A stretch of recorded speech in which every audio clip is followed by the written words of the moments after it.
쉽게 말하자면 기두를 노출시켜주는 수술이에요. 기두가 덮여 있으면 세균 감염이 많이 일어나거든요.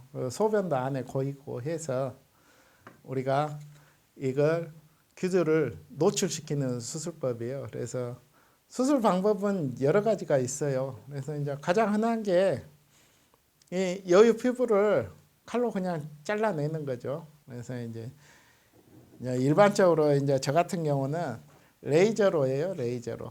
그래서 레이저로 왜 하냐면은 일단 통증도 적고 출혈도 적기 때문에, 그리고 레이저로 하면은 속살이 안 날아가요. 그래서 껍질만 벗겨내죠. 그래서 우리가 슬리브 포경이라 그러죠.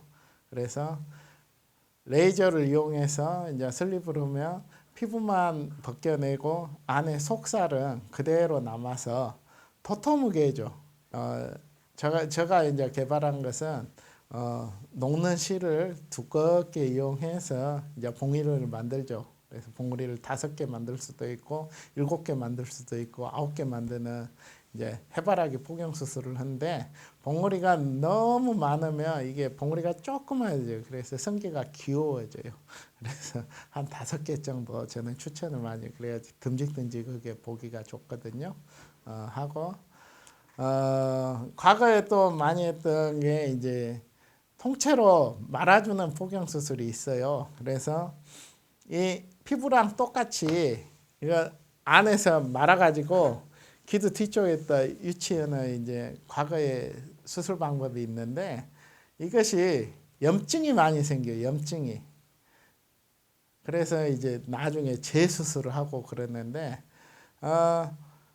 그래서 우리 비뇨기과 가면은 특수포경이라고 써져 있어요. 그런데 애들 데리고 가서 특수포경 해주라 그러면 해주는 데는 거의 없어요. 왜? 써놓기는 써놨는데 염증이 하도 많이 생기니까 안 하는 거예요. 그래서 제가 이제 비뇨기과 전문의를 따고 나서, 야, 이건 문제가 있다. 이렇게 문제가 있는 수술이면 새로 개선을 해서 해야지 될 거 아니냐 해서 이제 제가 개발한 수술이 있어요. 특수포경 수술.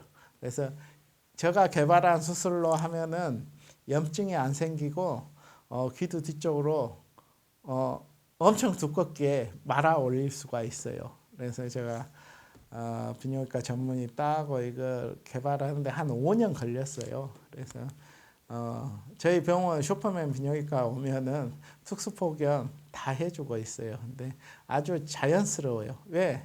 자기 살이기 때문에 자연스럽고 확대 효과가 있고, 그리고 염증이 안 생겨요. 제가 개발한 수술로 하면. 그래서 이 하부에 속살을 잘 말아 올려서 해주는 특수포경, 슈퍼맨 비뇨기과만의 특수포경 수술이 있습니다. 이게 진짜 2000년대 초반부터 우리나라에 포경 수술 하지 말아야 된다고 방송들이 나오기 시작했어요. 이에 대해서 이제 비뇨기과 전문의로서 제가 한번 살펴보겠어요.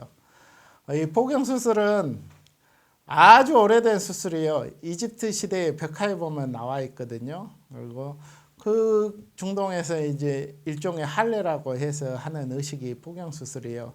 우리나라에서는 6.25 전쟁 거치면서 미군 들어오면서 포경 수술을 했거든요. 이걸 하면 선진화된 상류층이 하는 것으로 받아들였죠. 그래서 그 당시에만 해도 국민학교 들어갈 즈음에는 누구나 다 하는 게 우리나라 그 포경 수술의 통과 의례였어요. 근데 1990년대 초에 미국 소아과학회에서 신생아의 포경 수술에 대한 반대 의견을 발표했어요. 그 3가지 이유가: 첫째, 신생아는 본인의 의사결정을 못함으로 인권에 위배된다. 좋아요. 두 번째, 신생아도 포경 수술을 할 때 통증을 느끼는데 이것이 정신적 트라우마로 작용한다. 네, 맞습니다. 셋째, 포경 수술을 할 때 자라는 피부가 성적으로 민감한 부분이라 성기능에 영향을 미친다. 이것은 좀 틀린 말인데, 이러한 이유 때문에 포경 수술을 하지 말자고 했어요. 비뇨기과 전문의로서 저 또한 신생아 시기에 포경 수술에 대해서는 저도 반대를 해요. 그런데 이제 중요한 것은 미국에서는 얘기가 막 나올 때 같이 포경 수술을 다 해버려요. 그래서 문제가 생기는 거예요. 우리나라는 그렇지는 않잖아요. 다 커서 하는 거기 때문에. 그래서 이 잘못된 것 때문에 우리나라는 모든 남성이 포경 수술을 하지 않아도 된다고 잘못되고 있다는 게 그게 문제가 되고 있어요. 그런데 미국 소아과학회에서 2012년도에 신생아 시기에 포경 수술에 대한 반대 입장을 철회했어요.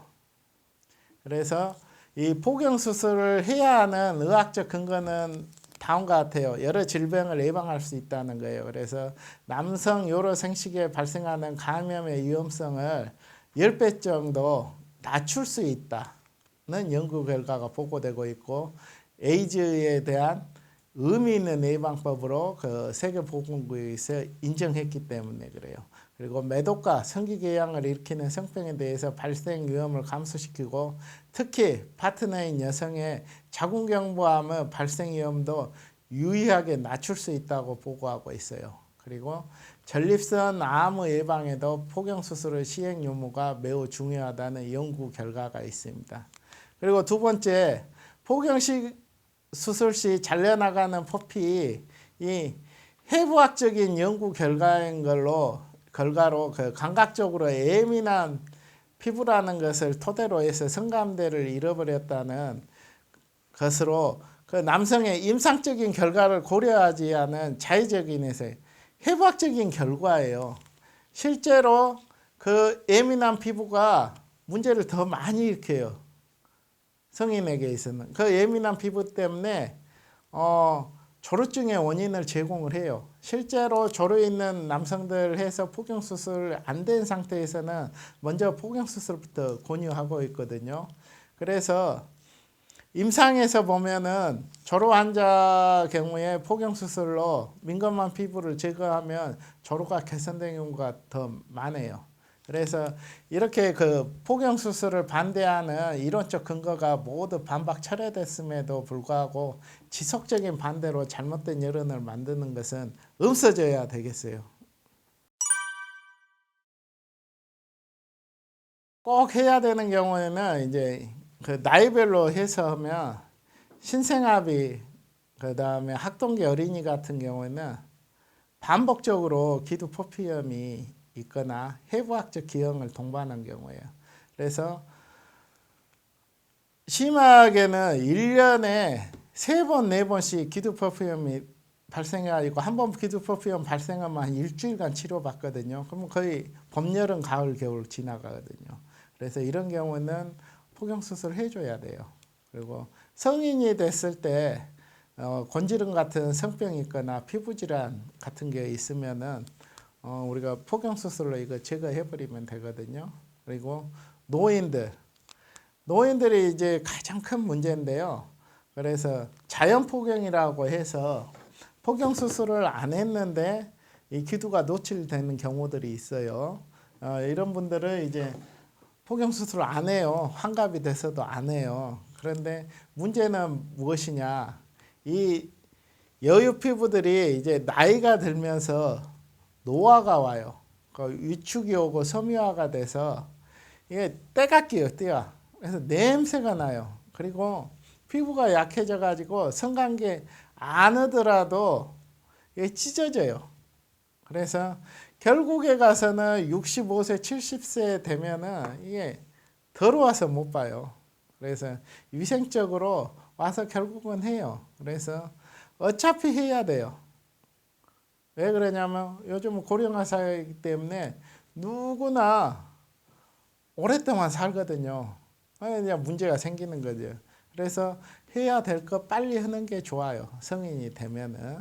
그런데 안 해야 되는 경우도 있어요. 그 요도 하열이나 요도 상열, 거대 요도, 이제 함몰 응경 같은 이런 응경 기형이 있을 때에는 포경 수술을 하면 안 돼요. 왜 그러냐면은 이 남는 피부로 이용해서 그 기형을 고쳐주거든요. 그래서 요도 상열, 요도 하열, 거대 요도 같은 경우는 요도를 그 피부로 만들어 주거든요. 그리고 이제 함몰응경 같은 경우는 비뇨기과 아닌데 가면은 나와 있는 거기에 맞춰서 딱 잘라버리거든요. 그러면 숨어있는 응경 길이를 고려를 해줘야 되거든요. 이런 경우에는 포경수술을 하더라도 거의 기두가 덮고 있어요.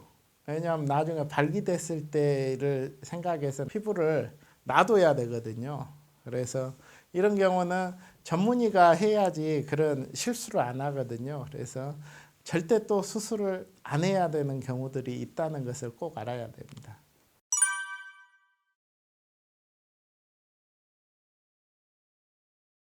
지금은 저 같은 경우에 고3 때나 대학교 갈 때 정도 해라고 해요. 왜 그러냐면은 요즘은 외아들이잖아요. 애들이 겁이 좀 많아요.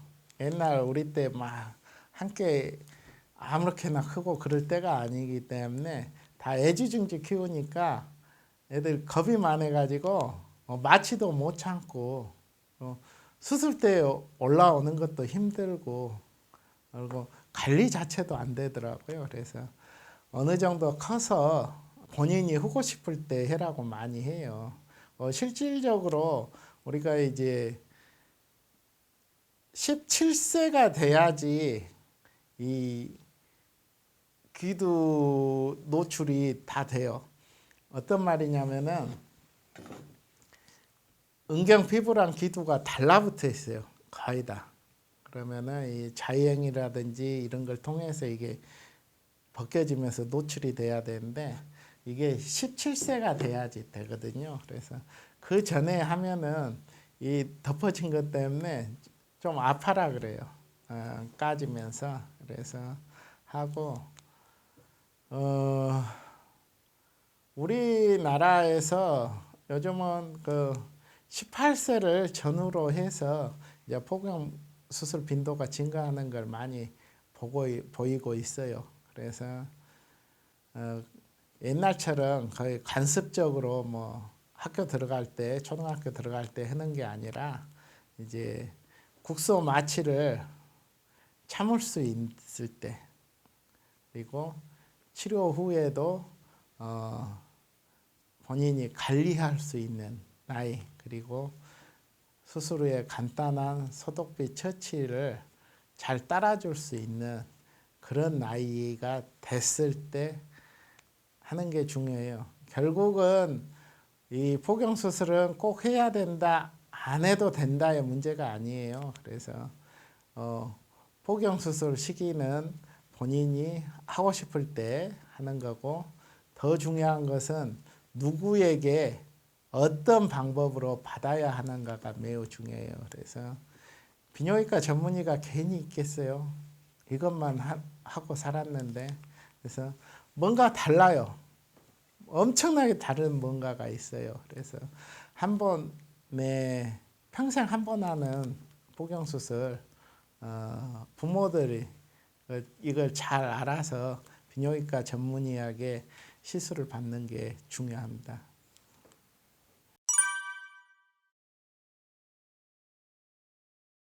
그러니까 성기능과 관련해서 은경 표피를 잘라내면 성감대를 잃게 된다는 주장은 이게 해부학적인 연구 결과거든요. 결국에 이것을 뒷받침하는 임상적 연구 보고는 없어요. 특히 이제 포경 수술 이후 성기능 및 성적 만족도 감소에 대한 주장은 잘못 전개된 연구를 바탕으로 한 것이기 때문에 이에 대한 대단히 연구를 통해서 그 반론이 지금은 여러 차례 입증이 돼 있거든요. 그리고 이 예민하고 약한 은경 표피는 조루의 원인을 제공하기도 합니다.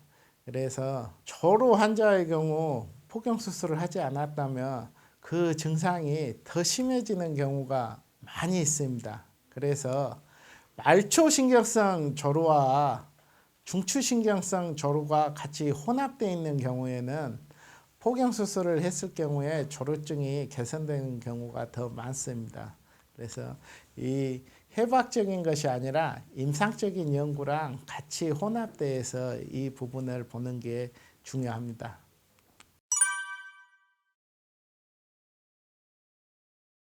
그렇지는 않죠.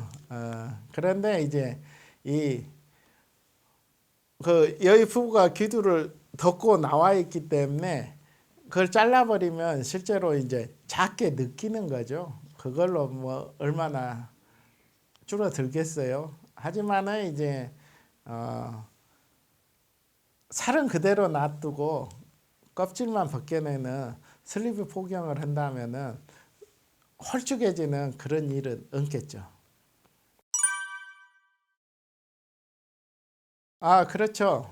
결국은 이제 어, 이 노출을 기두가 노출을 해주는데 이 여유 피부가 작은 경우 같은 경우에는 우리가 이 기두 뒤에 보형물 수술을 해줘요. 그래서 의료용 볼이라든지 해바라기라든지 T자형을 이어주면은 여기가 커지기 때문에 은경포피가 다시 앞으로 못 넘어가거든요. 그래서 확대하면서 포경 수술 효과를 내주는 수술이 있고요. 그 외에도 이제 칼을 대잖아요. 포경 수술을 하면은 레이저를 대다든지 하면은 이제 그 밑에다가 이제 저장 진피라든지 자가지방, 필러 그리고 진피 파우더 같은 것을 이용해서 같이 확대하면서 포경 수술을 하는 방법이 있어요. 그래서 이게 이제 비뇨기과 전문의 본인의 그 특별한 기술이 필요해요. 저장 진피라든지 이런 것을 할 때는 포경 수술하고 같이 하는 경우가 많이 있어요. 하지만은 필러라든지 진피 파우더, 자가지방 같은 경우를 일반적인 포경 수술로 하면은 이 확대 물질들이 다 쏟아져 나와 버리거든요. 그래서 특별한 포경 수술을 해야 돼요. 그래서 이제 저희 이제 슈퍼맨 비뇨기과에서는 제가 그때 하는 특수 포경 수술이 또 따로 있어요. 그래서 필러를 하든 자가 지방을 하든 진피 파우더를 하든 동시에 같이 할 수 있는 특수 포경 수술이 있어요. 다른 데 가면은 같이 못 한다고 포경 수술을 가고 다음에 와라는 경우가 있거든요. 그런 경우는 이제 저희 병원에 오면은 제가 개발한 특수 포경을 이용해서 같이 할 수가 있어요. 물론 저장 진피 두께로 하면은 뭐 거기서 어디 가서나 같이 하지만은 이런 미세 입자 같은 경우는 그 포경 수술한 틈으로 다 쏟아져 나오기 때문에 같이 못 했었거든요. 근데 이제 할 수 있는 특수 포경 수술을 개발을 했기 때문에 다 가능합니다.